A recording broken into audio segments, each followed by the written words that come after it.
안녕하십니까. JTBC 저녁 뉴스입니다. 정부가 공공기관의 기능 조정을 이유로 공기업의 새만금 투자를 제한함에 따라 농어촌공사가 민간 개발업체를 공모합니다. 민간기업 참여로 새만금의 개발 속도가 빨라질 수는 있겠지만 민간업체 투자 몫이 8,600억 원을 넘어 투자기업을 찾기가 쉽지 않아 보입니다. 보도에 김철 기자입니다. 정부는 지난달 농어촌공사의 새만금 산업단지 개발 참여를 제안했습니다. 공기업의 부채를 줄이고 민간 투자를 활성화하기 위해서입니다. 이에 따라 농어촌공사는 올 연말쯤 새만금 산업단지를 개발할 민간업체를 공개 모집하기로 했습니다. 문제는 정부가 추산한 민간업체의 참여 몫입니다. 올해까지 새만금 산업단지 조성에 쓴 돈은 농어촌공사가 4,138억 원이지만 민간기업은 단 한 푼도 없습니다. 그런데 정부는 2017년 이후 민간기업이 새만금 산단 조성에 쓸 예산을 8,635억 원으로 추산했습니다. 하지만 새만금에 8,600억 원을 투자할 민간기업을 찾기란 쉽지 않습니다. 민간 사업자가 이제 만약에 공모를 했을 때 참여가 없으면 저희 공사가 직접 개발하는 거 그대로 진행을 하고 또 다른 대안을 찾아서 민간 사업자가 참여할 수 있는 방안을 찾아보도록 노력할 예정입니다. 전라북도는 공기업의 간접 투자 방식을 통해 민간기업의 참여를 높일 예정입니다. 공기업에서 직접 투자는 안 하더라도 PM 등의 방식을 통해서 민간 투자에 컨설팅을 한다거나 자문을 하는 부분 이런 것들을 좀 강화시키면서 안정성을 높여가는 방향 이런 식으로 저희는 지금 유도해 나갈 계획입니다. 그러나 여러 가지 대안을 내놓아도 민간기업이 새만금 산업단지 조성에 8,600억 원을 투자할 가능성은 커 보이지 않습니다. 성공과 실패의 갈림길에 놓인 새만금 산업단지 개발이 과연 어느 정도의 민간 투자액을 유치할 수 있을지 주목됩니다. JTBC 뉴스 김철우입니다. 익산 미륵사지와 왕궁리 유적이 유네스코 세계유산으로 등재됐습니다. 전라북도는 등재 효과를 확산시키기 위해 백제 역사유적지구 개발 사업을 추진하기로 했는데요. 7천억 원에 이르는 사업비 확보가 관건으로 떠오르고 있습니다. 송창용 기자입니다. 1400년 전 찬란했던 백제 문화를 간직하고 있는 익산 미륵사지. 유네스코 세계유산으로 등록됐다는 소식에 관광객들의 발길이 이어집니다. 5년 전하고 지금 미륵사지가 완전히 달라졌어요. 전기도 너무 잘 돼 있고 전시실도 너무 잘 돼 있고 애들을 체험할 수도 있어서 너무 좋습니다. 전라북도가 세계유산 등재 효과를 분석한 결과 지난해 42만 명이던 관광객 수가 2020년엔 3배 많은 122만 명으로 늘 것으로 예상됐습니다. 또 생산 유발 효과가 3,775억 원, 부가가치 효과가 1,514억 원, 고용 효과가 9,774명에 이를 것으로 분석됐습니다. 전라북도는 세계유산 등재 효과가 전북 전 지역으로 확대될 수 있도록 4개 분야에서 38개 사업을 추진하기로 했습니다. 세계유산 등재를 기념하는 사업과 새로운 백제 역사유적 관광 코스 개발, 유적 정비 사업 등이 포함됩니다. 장기적으로는 익산 고도 르네상스 사업과 국립익산박물관 건립, 핵심 유적 복원 사업 등을 추진합니다. 관건은 7천억 원에 이르는 사업비입니다. 시도 예산을 제외하고 국가 예산 3,200억 원, 민간 자본 2천억 원이 필요합니다. 세계유산의 등재가 됨으로써 국비 확보에 탄력을 받을 것으로 보입니다.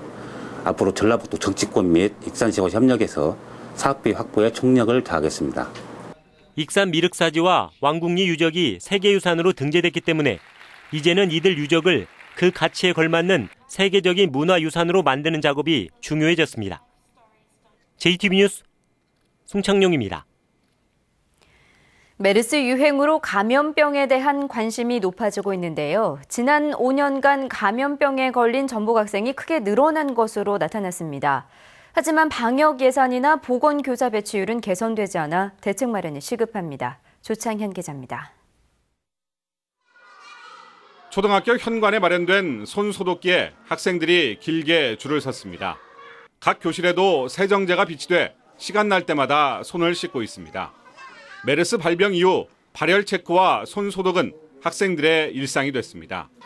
하지만 감염병 유행이 끝나면 학교 내 방역 대책은 허술합니다. 매뉴얼대로 분기에 한 번씩 정기 소독을 하고 보건 부품을 비치하는 게 전부입니다. 그나마 학교 운영 예산이 부족해 제때 필요한 장비를 사는 것도 어렵습니다. 지나치게 소극적으로 대응하는 학교요. 그러니까 그런 학교에서는 정말 체온계 살 거, 손소독제 이런 것들 살 돈도 없다고 하더라고요. 지난해 전북 각급 학교에서 발생한 감염병 환자는 4,200명이 넘습니다. 2011년과 비교해 무려 4배 이상 늘었습니다. 올해도 봄철에 인플루엔자가 유행하면서 벌써 감염병 환자 수가 2,200명을 넘었습니다. 하지만 최일선에서 감염병 관리를 해야 하는 보건교사의 수는 턱없이 적습니다. 전북의 보건교사 배치율은 54%로 학교 2곳당 1명꼴입니다. 보건 업무를 일반 교사가 해야 되거든요. 일반 교사는 전문적인 지식이 하나도 없잖아요. 그러니까 그냥 매뉴얼대로만 하는 거예요. 교사 정원 총량제에 묶여 보건교사 확충이 어려운 데다 교육 재정까지 줄어 주기적으로 반복되는 학생 감염병 관리의 개선은 쉽지 않아 보입니다. JTB 뉴스 조창현입니다. 전북에서 올 들어 처음으로 비브리오 폐혈증균이 검출됐습니다.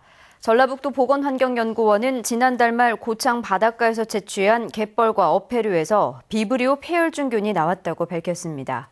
보건환경연구원은 어패류를 반드시 익혀 먹고 피부에 상처가 있는 사람은 바다에 들어가지 말 것을 당부했습니다.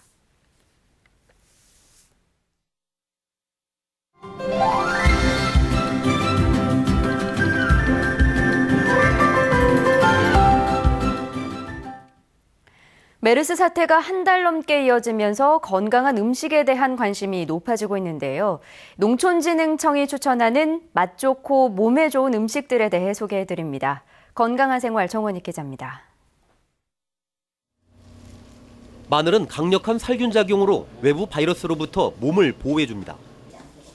연근에 있는 파이토케미컬이라는 성분은 항산화 효능이 있습니다.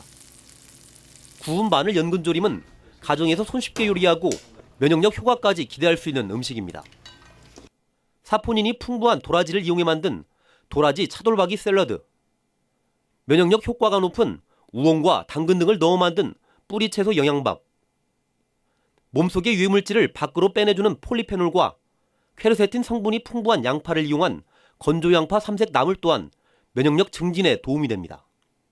우리 주변에 이렇게 많은 식재료를 가지고 같이 어울릴 수 있는 적당한 조리법을 가지고 먹는다면 메르스 예방에 좀 더 효과적이지 않을까 하는 생각이 듭니다. 쇠고기는 양질의 단백질을 제공하지만 가격이 비싼 게 단점입니다. 특히 많은 사람이 찾는 등심과 안심 등 특정 부위의 가격이 높습니다.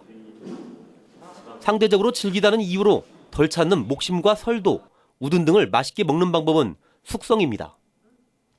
농촌진흥청이 연구한 결과 목심을 3주 동안 저온에서 숙성시키면 고기가 20% 이상 부드러워지는 것으로 나타났습니다. 일반 가정에서는 고기를 진공 포장해 김치 냉장고에 일주일 이상 저장하면 더 맛있게 즐길 수 있습니다. 김치 냉장고 같은 경우에는 냉장고물을 가급적이면 적게 여닫기 때문에 고기 표면의 온도 충격을 최소화할 수 있고 육질 변이 또한 최소화할 수 있기 때문에 면역력을 높이는 음식 조리법 등에 관한 정보는 농촌진흥청 농업기술 사이트인 농사로에서 확인할 수 있습니다. JTB 뉴스 정원익입니다. 전주 완산경찰서는 화물차를 훔쳐 해체한 뒤 고물로 판매한 혐의로 30살 박모 씨를 구속했습니다. 박 씨는 지난 5월부터 2차례에 걸쳐 전주에서 인적이 드문 곳에 주차된 화물차 2대를 훔친 뒤 용접기로 해체해 고물상에 내다판 혐의입니다. 날씨입니다. 전북은 오늘 오후 들어 일부 지역에 소나기가 내린 가운데 밤에도 최고 20mm 안팎의 소나기가 오는 곳이 있겠습니다. 내일은 장마전선의 영향으로 새벽부터 비가 시작돼 모레까지 이어지겠습니다. 예상 강우량은 30에서 80mm입니다. 비가 오면서 돌풍이 불고 천둥과 번개가 치는 곳이 있겠습니다. 기온도 떨어져 내일 낮 최고 기온은 23도에서 24도에 머물겠습니다. 전주기상대는 북상하는 9호와 10호 태풍의 진로에 따라 강수량의 차이가 크겠다며 기상정보에 유의해 줄 것을 당부했습니다. 이상으로 JTB 저녁 뉴스를 마칩니다. 고맙습니다.